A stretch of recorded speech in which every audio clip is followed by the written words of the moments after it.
Hello mga beshi!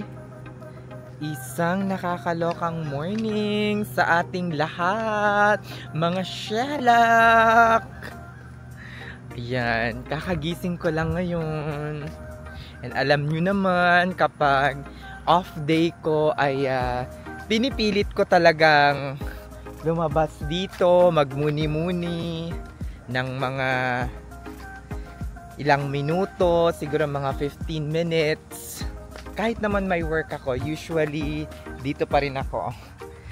Tumatambay-tambay after kong magkape or tapos na kasi akong magkape kanina.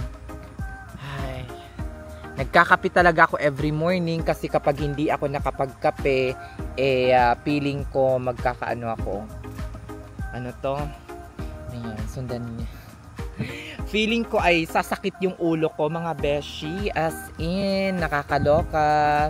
But anyway, thank you so much sa pagbalik at nandito na naman kayo sa vlog ko. Thank you so much ng bonggang-bongga mga shalak. Grabe, nakakaloka. Haya-haya ko ng bonggang-bongga kahapon. Pero after a few, siguro yung patapos na yung shift, kapag talaga hayahay yung oras mo from 12 hanggang 7, medyo mabibisi na ng onti. Nag-start na naman magsidatingan ng mga hinayupak ng mga 10 o'clock. Buti na lang, palis na ako doy. Sabi kong ganun, I can't wait para lumayas na dito ng mga 12 o'clock. Nakakaloka, as in dumagsa na naman yung pasyente, and for sure tingnan niyo yung mga ambulansya day, panay na naman ang tunog. For sure busy na naman ang mga emergency room ng Sunday, lalo pat magle-Labor Day bukas. Nakakaloka, duty ang lola nyo. Ngayon lang yung pahinga ko, kaya sinusulit ko talaga yung pahinga ko, ine-enjoy ko at hindi lang ako nagmumukmok sa labas. O diba? Mamaya ay mag-grocery ako, ay baka lumabas kami, diba? Hay, sa mga nagtatanong pala na may nabasa akong mga comment, ano ba yun yung mga kong comment kanina? Ayan, bakit daw ako hindi lumipat ng California? First and foremost po, may kontrata pa ako until wala pa akong 2 taon dito at ang kontrata ko ay 3 years dito sa Ohio. And as of this moment, parang feel ko pa yung Ohio. Yung parang yung vibes ng Ohio mga beshi, as in. Yung parang masaya pa naman ako sa area ko ngayon, masaya pa naman ako sa ospital ko ngayon. Though hindi maikakaila na meron talagang mga bad days at some point, pero maraming mga hayahay moments kami. Maswerte na ako at hindi masyadong sobrang busy kagaya ng ospital na iniwan ko sa Saudi Arabia, mga shalak. Yon. So, gusto ko munang magstay dito sa Ohio at napakasarap ng weather dito kasi meron kaming 4 season, napakahaba ng winter and fall. At usually, ang pinakamalamig lang naman is, yung pinakamalamig na talaga is January at February hanggang mga March. So, mga 2.5 lang months ang pinakamalamig ng bonggang-bongga. O diba? Doon mo na lang itaon yung bakasyon mo sa Pinas o kaya yung pagko-call off mo or bakasyon mo naman sa ibang mga states para bongga, diba? Para makaiwas ka sa lamig ng Ohio. Nakakaloka. O siya, sige na mga inday. Maliligo muna ako at mamaya ay mag-grocery pa kami. O siya, sige na, maglilinis pa ako ng bahay. Nakakaloka. And hello guys, good morning. Good morning talaga, afternoon na. Mga na ngayon, mga 2 o'clock na. Suppose, lalabas ako ngayon with friends. Kaso, ito lang yung day off ko, so mas pinili kong manatili muna dito sa sa bahay, mag-gym,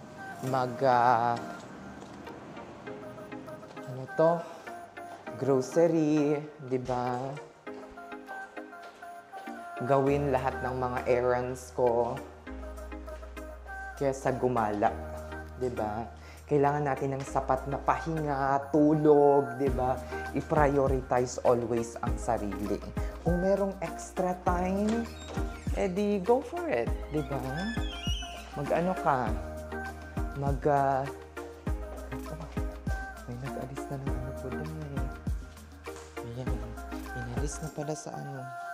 Inalis na pala sa, di ba? Sa tagal na sa tagal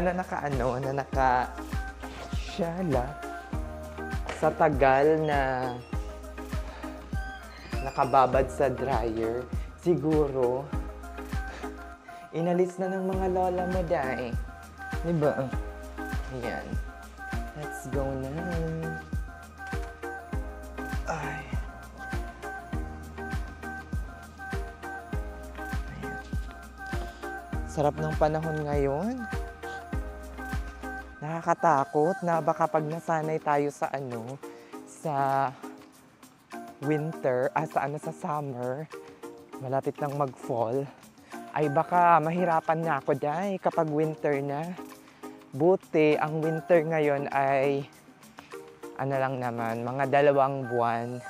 Max na ata yung 3 buwan.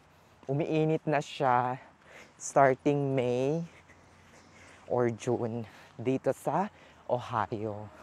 So, napakaganda ng panahon dito ngayon. Ay, shalak. So, yun nga ang sinasabi ko sa inyo mga beshi. Kapag wala kayong time, huwag ipilit. Gawin lahat ng mga bagay na prioridad at kailangan nyong gawin. Diba? Kung mas mahalaga sa inyo ang pera, mas mahalaga sa inyo yung you're not here to please everybody. You are here sa Amerika para makapag-ipon. Charis.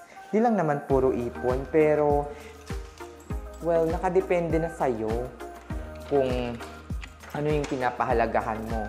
Pero para sa akin, mas mahalaga ang sarili ko muna bago ang iba. O diba, bongga? Ayan, kaya laba-laba muna. Marami pa akong lalabahan. See you later mga Inday kasi after this ay pupunta ako ng gym. And then after that, mag-grocery. Sama kayo? Sama ba kayo? Charis! Hello mga shalak! Charis! Ayan, nasan ba yung mic? Nakakaloka! Ayan, mga mga 5 o'clock na ngayon.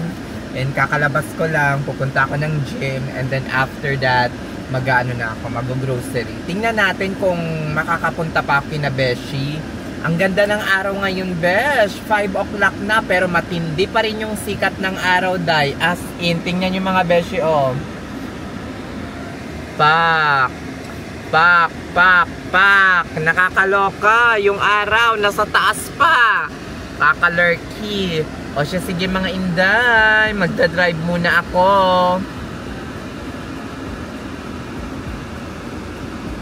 Saan ba yung Hindi... Shala, di marunong. O sige na, mga Inday, babush. Nga pala sa nag-comment doon sa last vlog ko na masyado daw maaliwalas yung ngayon, ay alam ko na kung paano gamitin yung camera. Nag-aral pa pala.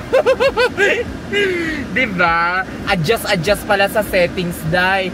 Kahit gaano ka pala kabongga or kahit gaano kabongga ang yung camera, kung bobo ka mag-adjust ng settings at hindi mo pinag-aralan, as in, walang kwenta talaga yung mga features.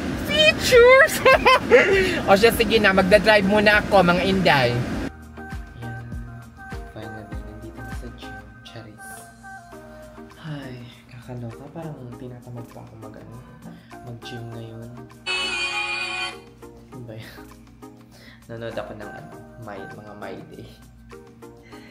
Ay, 20 ano pala?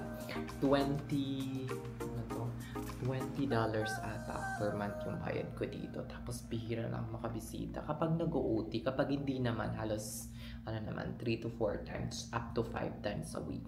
Pero balak kong lumipat sa ibang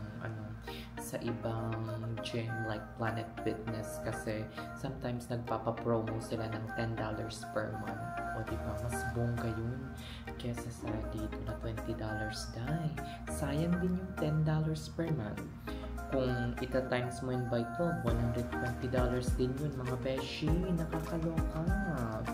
Kaya pag natapos na yung annual ko dito, kasi yung mga gym dito may mga annual membership kasi.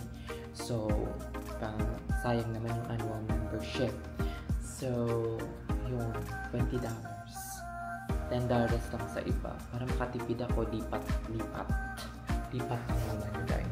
Sige namang hindi, mag-workout muna ako. Mga less than an hour lang. And then after that, let's see kung makakapag-grocery ako. Mag-grocery ako after. Okay naman yung facilities. Masyadong malawak. May mga locker. Yan. Dahil may salamin, syempre. Dito, ito yung favorite place ko, Charis. Joke lang yun. Nakaloka kayo. Kasabihin nyo nang boboso ako dito, dahil. O siya, sige na mag-workout muna ang lawan niya.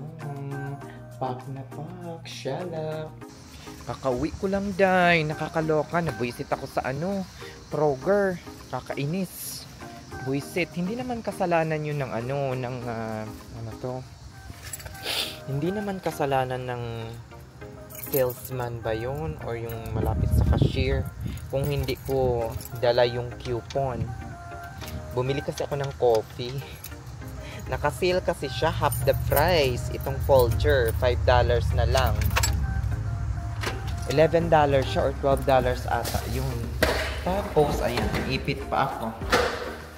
Tapos mga beshi, ito tapos since siya, kailangan ng coupon. So, hindi ko ito is unhelpful dahil nakakaloka, buisit. Buisit talaga ako dahil. Ay, nandito na ako, nakabalik na ako dahil. Ay. Well, anyway, dead man, huwag na natin pansinin yung mga ganong bagay. Cherries. Ito natin yung ilaw or your lamp. Usually, binubuksan ko lang yung lamp.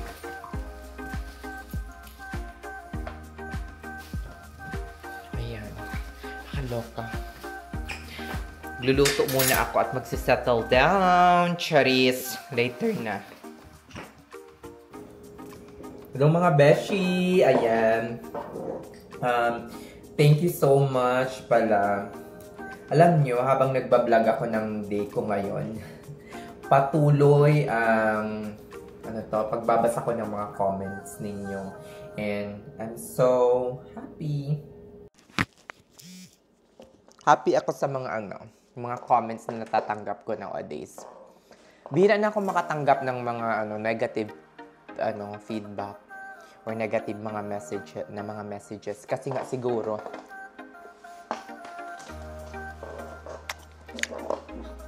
it's either nag-disappear na sila or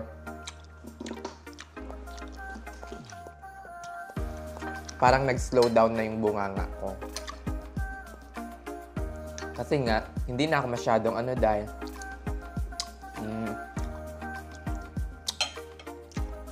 medyo na ako. Pag mga things na sobrang hindi naman sa kinakalma, pero kinokontrol ko na yung bunganga ko. Like, kasi wala din makikipag-argue talaga ang mga hinayupak. Karamihan ng mga nagaan sa akin, nag-send sa akin ng mga negative messages is yung mga taong ayaw patalo. Yung mga tao ditong mga mga 2 years, 3 years, or 5 years na ang tingin nila sa akin ay nagmamarunong. Diba? Sabi ko naman sa mga yun, wala naman akong masamang intensyon. wala naman akong balak na influensyahan itong mga to, yung mga bago, or turuan, or pasunodin sa gusto ko. Kung ano lang yung sinasabi kong gusto nilang gawin na, you know, sa tingin nila ay tama, go for it.